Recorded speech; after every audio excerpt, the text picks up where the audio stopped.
bonsoir, c'est Apollo 20. Comme vous avez vu, j'ai changé le nom de ma chaîne YouTube. Avant, c'était Apollo 20 Capitaine. Maintenant, c'est Apollo 20 Science.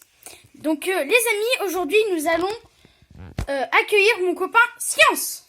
Salut à tous les amis. Alors aujourd'hui, je vais vous parler, comme dans d'autres vidéos, des animaux ou des choses dans la nature, tout ce qui est en rapport avec la nature. Alors aujourd'hui, je vais faire plusieurs vidéos, enfin pas aujourd'hui, mais dans la semaine, sur le plateau tibétain. Alors aujourd'hui, on va commencer par le renard du Tibet.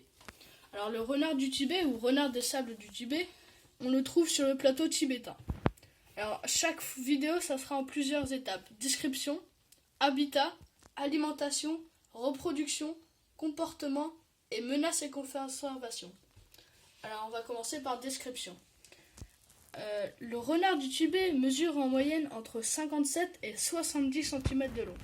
En plus de la queue qui mesure de 40 à 47 cm, un adulte pèse entre 3 et 6 kg. Par rapport aux autres renards, son museau est assez long et sa mâchoire est dotée de très grandes canines. C'est également celui qui a la meilleure ouïe. La fourrure est épaisse et douce, munie d'un sous-poil dense lui permettant de résister à des températures très basses. Le pelage est noir-brun. Habitat. Alors l'habitat du renard du Tibet, comme je vous l'ai dit, il vit sur le plateau tibétain de l'Inde, de la Chine et certaines régions du Népal. Alors, le renard du Tibet vit dans les plaines et les régions montagneuses.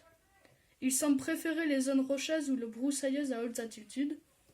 On peut l'observer dans la steppe tibétaine à une altitude maximale de 5300 mètres. Ce renard réside dans des tanières creusées ou des terriers sous les rochers ou dans les crevasses rocheuses. Alors l'alimentation du renard du Tibet. Alors le renard du Tibet est un prédateur carnivore dont le régime alimentaire se compose principalement de rongeurs, de lièvres, de lapins et de petits oiseaux. Parfois c'est en suivant les ours bleus qu'il attrape les piquets à lèvres noires, qui s'échapperont quand l'ours creusera pour les atteindre dans leur terrier. Rarement il s'attaque à des antilopes du Tibet. Alors l'ours bleu et les antilopes du Tibet, on va faire une vidéo, la prochaine vidéo ça va être sur l'antilope du Tibet et l'ours bleu, parce que l'ours bleu il n'y a pas grand chose à raconter, du coup la prochaine vidéo sera dessus. Je préviens aussi, à la fin de la vidéo vous verrez cette scène où l'ours bleu et le renard creusent pour avoir les piquas. Alors la reproduction du renard du Tibet. Alors c'est une espèce dont les couples restent unis pour la vie. La saison de reproduction se situe entre fin février et début mars. Ils vivent, chassent et partagent la responsabilité d'élever les jeunes ensemble. La période de gestation dure entre 50 et 60 jours. Une portée compte en moyenne entre 2 à 5 petits. Les renardeaux pèsent à la naissance entre 60 et 120 grammes chacun. L'espérance de vie du renard du Tibet est estimée entre 8 et 10 ans dans les conditions idéales, mais il ne vit rarement plus de 5 ans dans la nature. Comportement. Le renard du Tibet est un renard. Lorsque l'un des deux meurt, on ignore si l'autre recherche un autre partenaire.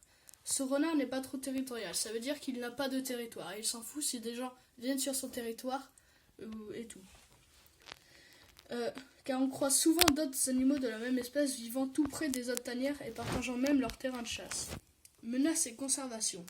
Selon la liste rouge de l'IUCN, c'est la liste où il y a tous les animaux qui sont en voie de disparition, le renard du Tibet est classé dans la catégorie préoccupation mineure et n'est donc pas une espèce menacée. L'homme reste la menace principale pour ce renard qui le chasse et détruit son habitat. Localement, il est chassé pour sa fourrure pour en confectionner des chapeaux. Une autre menace pesant sur ce canidé est la baisse continue des populations de pikas, qui sont sa principale source alimentaire. Considérés comme nuisibles, les pikas sont empoisonnés sans relâche. Une baisse de ces populations pourrait affecter de façon notable les populations du renard du Tibet. Alors, dans cette vidéo, quand je parle, vous verrez au-dessus de moi des photos ou des vidéos. Alors, comme je n'ai pas les droits, vous aurez tous les liens de ces vidéos et de ces photos dans la description. Merci d'avoir regardé cette vidéo. Je vous demande de vous abonner, d'appuyer sur la cloche et de lâcher un pouce bleu. Donc on remercie Science d'avoir fait des belles explications comme ceci. Et à la prochaine vidéo.